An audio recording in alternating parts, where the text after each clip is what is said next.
Good morning, everyone. This is the baby's first day in the coop where they can get on the ground. They finally got big enough they can come in here. I had to wait till they got their feathers, and also for temperatures to warm up. And it's only supposed to be like maybe low in the 70s. Starting this week, we've had some pretty chilly nights, like 50 or below. And for East Texas this time of year, that's kind of rare. It's felt great though, no humidity. I've enjoyed it. But it got a little cool sitting on the porches at night. But this morning I come out and put them on the ground, so I thought I'd just capture a little video footage for my memory and for y'all to see what's going on. And for those of y'all waiting for the other baby chicks to come, when that guy got here, he did not bring them. And I don't know why. His stepmom texted me and said that he could not bring them that day, and I never found out why. So I didn't get those other baby chicks I thought I was gonna get. So I may just try to get some more eggs from friends and hatch me out some more before winter. Maybe it's what I'll do, because I have not been able. The baby chicks get delivered on Wednesday here in town, and I have not been able to get there to try to buy any out of the store, which I probably wouldn't want to anyway at the prices they're selling them for. It's ridiculous when I can get eggs from my friends and hatch them myself. It's a little bit more work, but I mean, this would have been $100 or more worth of chicks if I'd have bought them in the store. And I got the eggs given to me, so all I had to do was hatch them out. And it's a fun process. It's a fun process. It's not that much trouble. Did y'all see that jump? Big bird. They're just figuring out all kinds of stuff they can do this morning. All that scratching, see, they could scratch a little bit in one of the pans in that small coop, but this first time they've been on dirt. I put a pan of dirt, I showed y'all, in where they could take a dirt bath, keep mites off of them. I always put a pan of dirt in with my babies.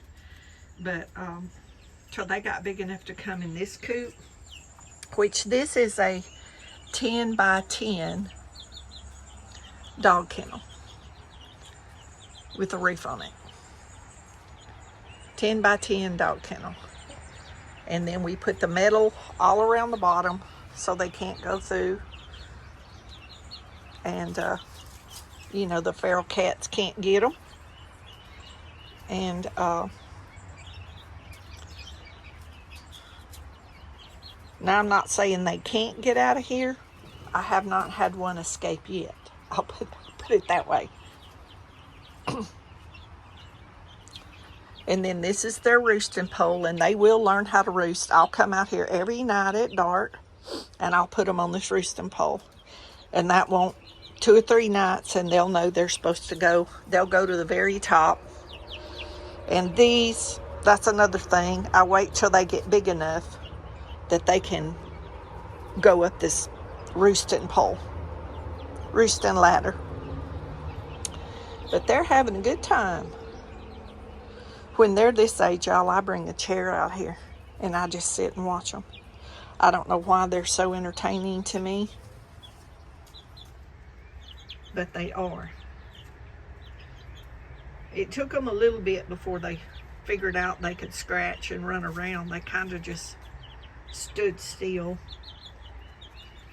He wasn't sure what they were supposed to do, so I threw them some different kinds of feed down on the ground, and I'm going to come back now that they're out here. I'll come and sit, and I'll bring mealworms. This one's found a spider web over here in the corner, and it probably had some little spiders or something on it it's eating. Oh boy, look, they're learning they can jump. They can jump. That's hilarious to me. Anyway, they seem to be adapting quite well. So I think I'll go on with my day and just come out periodically and check on them.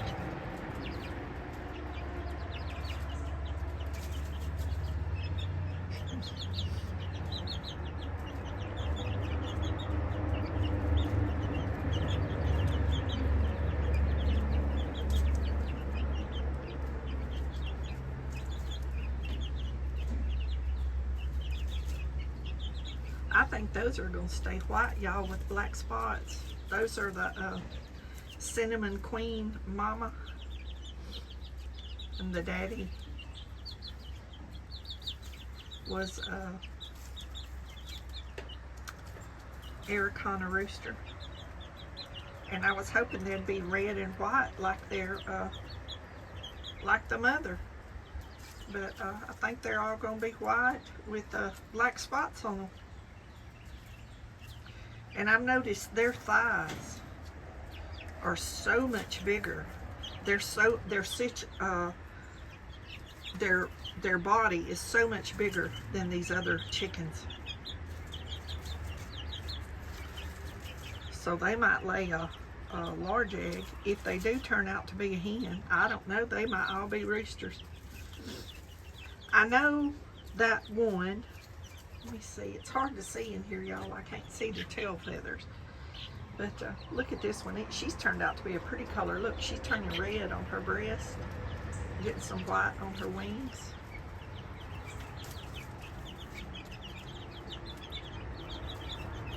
I believe that's the rooster. See, he still don't have no tail feathers. That's the first one that hatched, that black one right there. And see how he still don't have no tail feathers and everybody's got tail feathers? That's a sure sign of a rooster, and his cone is getting quite large. And it looks like he's kind of turning gray with a white breast. So, but I'm sure he's a rooster. I think all the rest of them are hens, but time will tell. The Cinnamon Queen and Arakana rooster mix, I've never had those kinds of chicks, so you know, you kind of learn when you're around them as much as I am.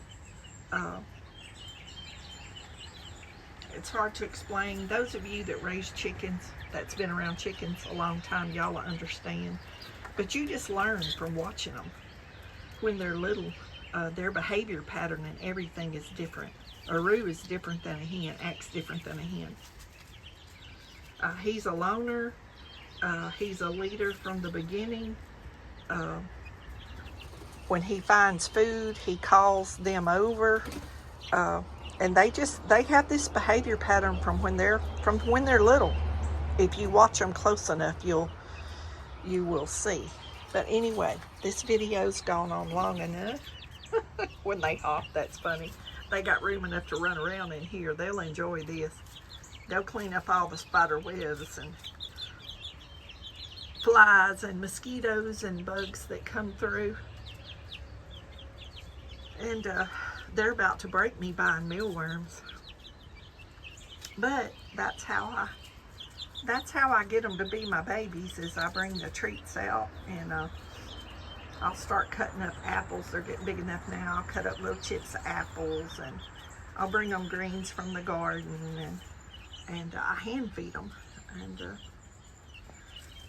And after that, see, they just start, when they see me coming, they'll come to me because they'll think I got food. I'm the food source, and they learn that. But I've had some of these, y'all, even rooster, that would be such a pet.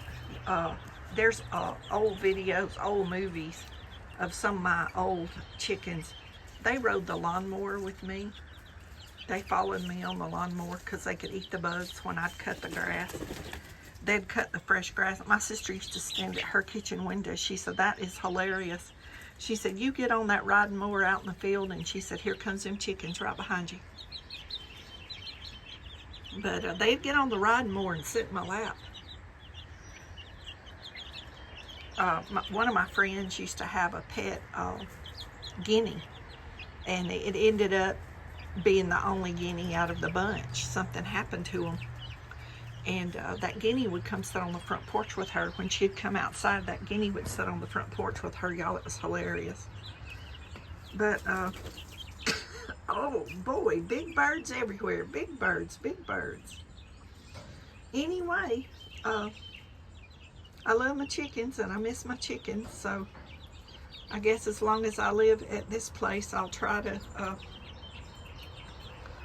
keep a few. For those of y'all maybe seeing this video and don't know what happened, I had to have surgery back in October of 24, and I wasn't able to come out and take care of the chickens for a few months. I couldn't lift the feed or do anything, and so I had to sell I had almost 30 hens of all kinds of breeds that I had worked really hard at the last 3 years, getting different breeds that I really wanted and really enjoyed. So now I got to start over. But that's why I sold eggs, because I don't eat that many eggs. I just want the birds. I don't have the birds for eggs necessarily like some people. But when I eat eggs, it's like I eat quite a few at one time, and then I may go weeks or months. And unless I cook something that requires an egg, I don't use an egg. So I just put a sign out front, eggs for sale, and next thing you knew, I had a clientele and still have people calling me wanting eggs. They're quite upset that I had to get rid of those chickens, but all they had to do was come over here and put me some feed in the barn.